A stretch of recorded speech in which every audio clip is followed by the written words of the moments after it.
ambapo ni ngoma ambayo imetoka 1 month ago ama umeweza kurelease 1 month ago.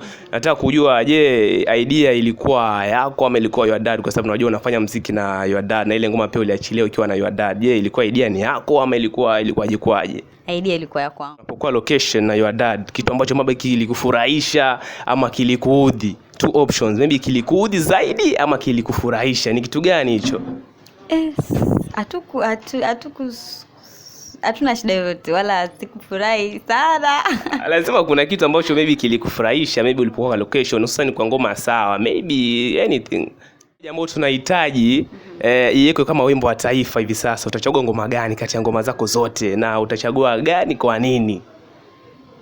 Ta akiwa na Raj Melody. Yeah. Kwa nini ambao unatamani sana kufanya collab na yeye? Walai ni wengi. Moja tu.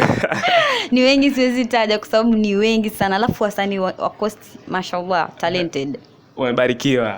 Walai ni wengi sana. Yaani ni wengi. Ambaye unamkubali sana ama unamfuatiliaga sana lakini yeye mwenyewe hajui kama unamfuatilia, ni msanii upi wa kike? Leo mamo nishike. Ni right. Namkubali sana, ako na sauti ya kipekee.